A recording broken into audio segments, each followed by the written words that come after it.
Hello, all of you vaingloriously wonderful people, and welcome back to Will It Off-Road at the Races. We are once again racing it up there in the front left. That may appear to be a new name with It's Me, Blake. And indeed, it is a new name to Will It Off-Road. Never been here with us before. However, that is an OG Vainglorious member right there. If you've been around for a while and you used to watch my old live streams, that is the dude formerly known as Headshot Gamer.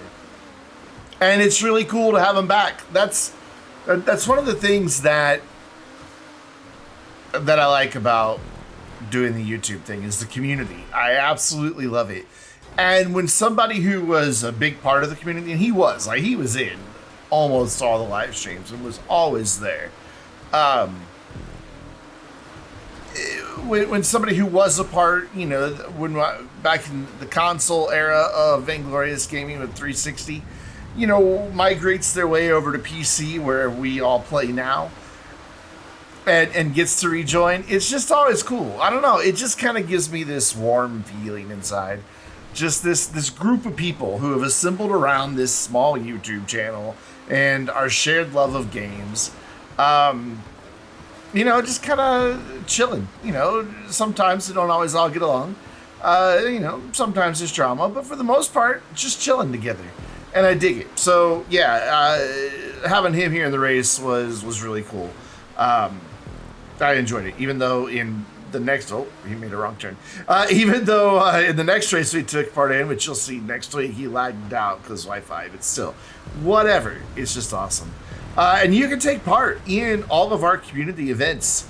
Will It Off-Road, Will It Off-Road at the Races, Human Fall Flat, all the other games. We've got Nintendo Switch stuff coming with Mario Kart. I have a Switch that'll be here. Well, it'll already be here by the time this video goes live. So yeah, like anything that is community-based with Vainglorious, it is open to everybody who's part of the Vainglorious. And if you're watching this, guess what? You're part of the Vainglorious now, whether you like it or not. Even if you didn't click the subscribe button, though, go ahead, click it. Trust me. And yeah, but you can play. You just need to be part of the Vainglorious Discord server, play on the platform we're on, and you're good to go. You know, just don't be a dickhead. That's pretty much the only thing. So what is Will It Off-Road at the Races? Well, it is an offshoot of the Will It Off-Road series of videos that we do, where we take all the cars from every DLC, excuse me as I hiccup, that come out, and we just kind of test them. We drive up the mountain, we drive back down the mountain in a very controlled manner, and then we fling them off the side in a very uncontrolled manner. And then I put together a spreadsheet. There's Will It Off-Road Bingo that you can play, which you can play that for the races as well. It works just fine. Oh, hey, Hobo. Hobo's having some issues there. Ooh, I'm having some issues there. I spoke too soon. Now he's honking at me. Yeah, Will It Off-Road we do for each season, and then so I've got a spreadsheet that lists how everything is done out of the 400 cars, 300 cars. I don't remember. It's a lot of cars that we've tested. So how they've done overall, broken down by class. Oh, nice line there, Hobo. But I had speed, so yeah. And then they're also broken down by DLC. And when I say by DLC, I mean every DLC that has ever existed for GTA Online. There's a tab in the spreadsheet for it. Oh my God. This is just a brutal battle that we have going on up here. Looks like whoever's up there in first fell off the track. I think it was Raven, a.k.a. British Brandon, a.k.a. Brandon Burb. He has lots of names, and I'm rolling over, and Hobo's not making it better. And then Hobo nearly goes flying off, but I recovered. We're okay. So, and then at the end of each season, we've been doing seasons now for 4 or 5 DLCs. At the end of each season, we take the 2 fastest and the 2 slowest, and I have a race that is the same course that we take for recording Will It Off-Road, just with checkpoints and goofy props and an annoying stunt camera that I really wish we could turn off, because it does get challenging on the damage descent at times. Makes you a bit dizzy. But the MonstroCiti for the San Andreas Mercenaries was the second fastest vehicle up the mountain for the DLC, coming in at 2:23:02, which actually is not bad. It puts it in the top 10 of, you know, I'm just going to go ahead and see. I've got the spreadsheet up here on my second monitor. We have done 403 vehicles, so, and it is number 9. So that is not bad. 9th fastest ever, and that's including the helicopter there. So really, it's the 8th fastest ever. But the racing wheeled off-road it's a whole different thing than regular wheeled off-road. It's a lot of fun. And you should definitely take part if you play on PC. We would love to have you. And another cool thing that's happening with this wheeled off-road video, and there's been a couple other videos before it, but for channel members here on YouTube, of which, fair, I don't currently have any, but there is now a new perk. Not only do you get access to behind-the-scenes videos via Discord if you have YouTube and Discord linked together.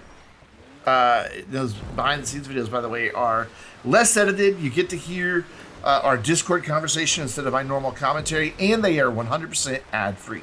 Plus, you get just kind of a louder voice in the community for a say in what we're going to do, feedback on my videos. Just, you know, I feel somebody offering the support gets to have a little bit of a louder voice in that and be taken into consideration more.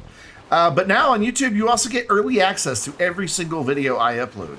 As soon as I upload it and YouTube is finished processing it, it will be available to YouTube members before the general public gets to consume it on its scheduled go live time. So a nice perk there. Of course, you can also support the channel through Patreon, through Twitch, or through a Discord subscription. You get everything except the early access for those other 3. Only YouTube members get early access to the videos.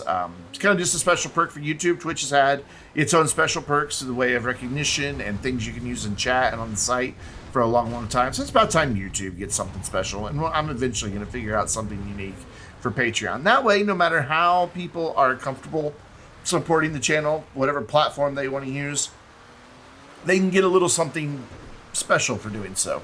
But of course, just being here, watching the video, liking the video, commenting on the video, all of those things greatly help.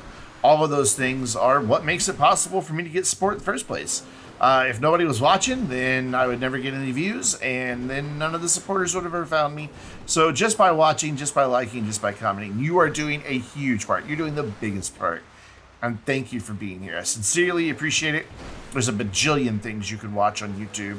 It's actually probably even bigger than a bajillion, even though a bajillion is not a real number. And you chose this video, so thank you very much. I sincerely, truly appreciate it. I haven't talked much about the monstrosity. Hobo whip boom. I love it. I haven't talked much about the monstrosity just because it's so competent. It's been easy to drive. However, I did launch too far to the right. I was trying to get if you could stay a little bit to the right, you can sail pretty far down the mountain without having any problems. Instead, I went to the left this time, and that's bad. However, I managed to gain altitude for a second. I'm not sure how I did that, but lovely little landing. But yeah, the stunt camera gets really, really old. Hobo has a pretty good lead on me, and somewhere behind me are It's Me, Blake, and Raven. I'm not sure how far behind they are. We'll see once I go across the finish line. We did only have 4 people for this race. Originally 6 that indicated they were interested. And we used to have even more, but you know, some people have decided to move on and do other things, which is totally fine. For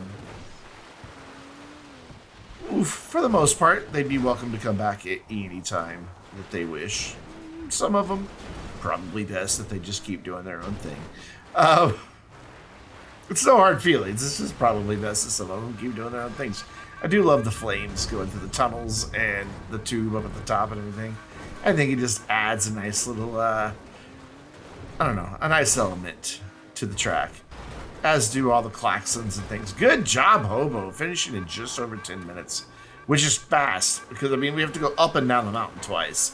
And the damage is not easy. Up and over the woodpile, through the finish line, upside down and in the air. What a beautiful finish. And there is, It's Me, Blake. He was originally in my monstrosity, but he got stuck somewhere and had to respawn, and of course that put him back in the stock vehicle since he doesn't own it, which is unfortunate. Oh, he got a flat spin boost. Not exactly the way you want to go off the top of the mountain, but there we go. I finished in second. Hobo took first, and it looks like Raven and It's Me Blake both got a DNF, but somebody's got a DNF usually, because it's usually a pretty big spread in the field. It's been me many times. But here we go. Hobo will do his happy dance that he does. And then that'll bring us to our next vehicle. The Penaud La Coureuse. I don't know if I'm saying it right. I have no idea. But, oh my God, do I love this car. It is so much fun to drive.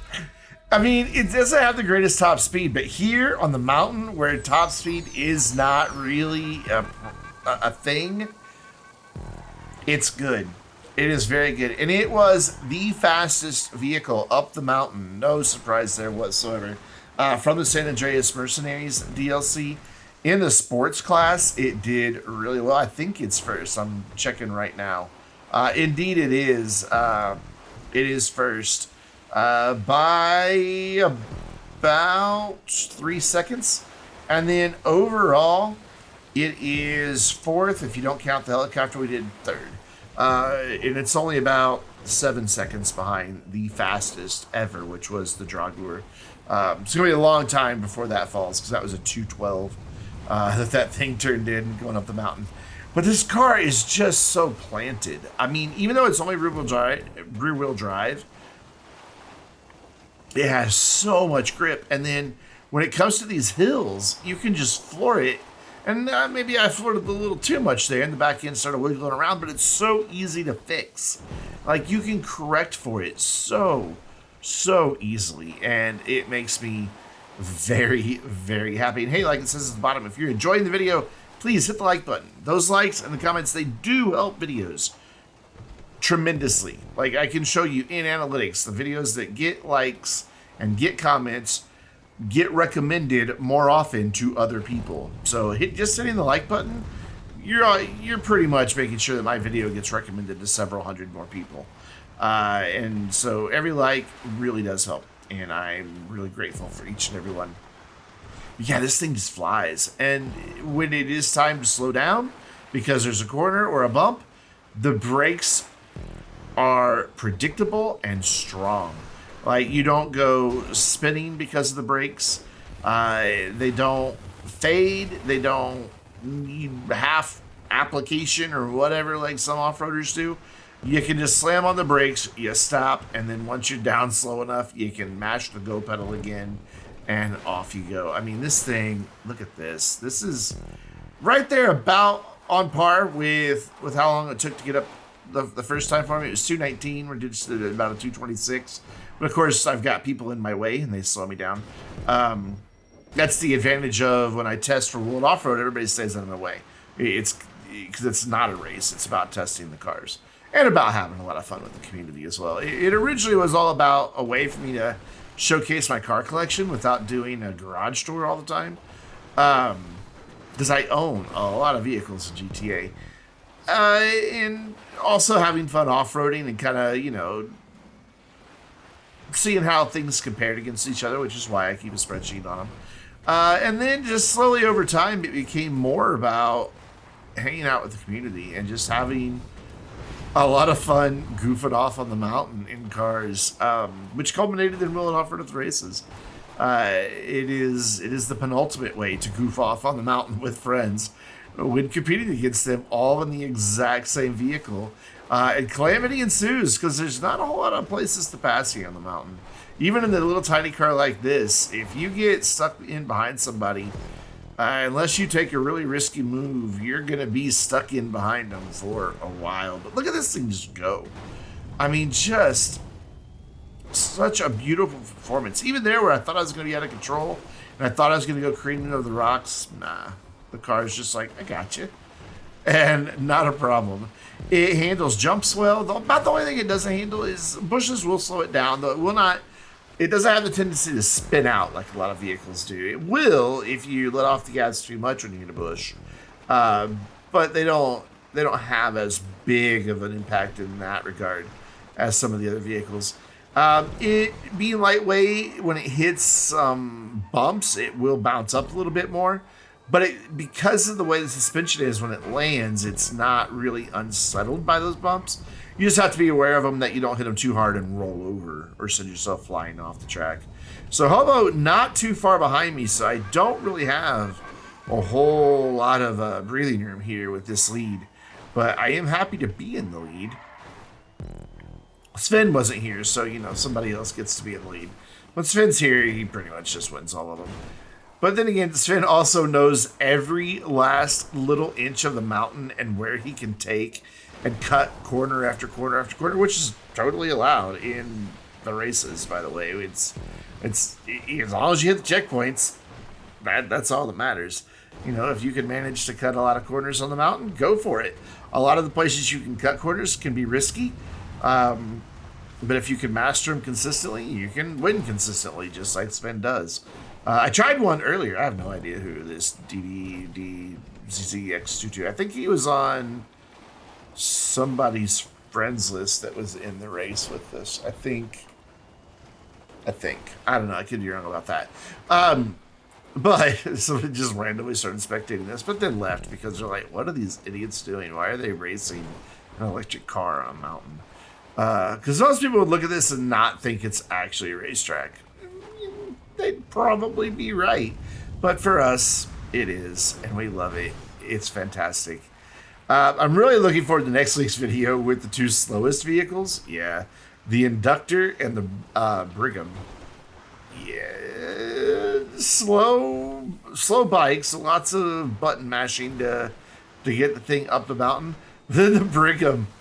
Whereas this is nice and small, and you can pretty much avoid each other on the mountain. Yeah, the Brigham was pretty much like sumo wrestling our way up the mountain. It was quite a lot of fun. Recorded them all in one day. Took about an hour and a half. No, I think it's only like an hour and 15 minutes. And then I'll bring them to you in two separate videos today and another one next Monday. Come on, there you go. You got it. And who knows? Maybe by then we'll have an announcement of the next TLC for GTA Online. I doubt it. And launch, by the way, I've got that launch set to 250% strength. So if you hit it just right, you are going to sail like I just did. I mean, I just cleared a huge portion of that descent. Granted, landing on my roof kind of, you know, then turned around and ate up some of that time. And the stunt camera makes it really tricky to tell where you are and how you're oriented for in-air controls. Which is why I wish you could disable it, because you can get down the mountain, even tumbling like this, a lot faster if you're really able to see what you're doing with the in-air controls. But with the stunt camera just doing its thing, no, Rockstar, please let us do a setting. I know there's the action stunt camera. It's like if you actually go up one of those triggers, you can trigger like that far off action style camera.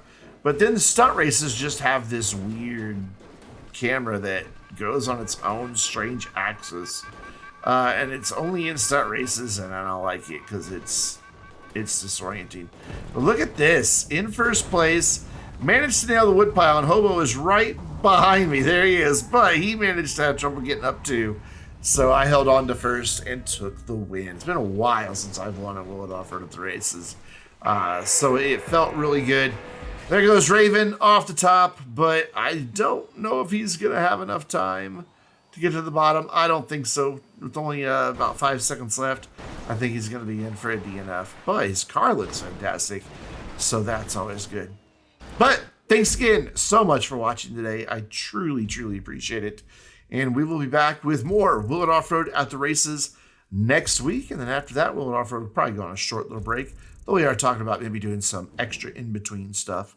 So stay tuned for all of that.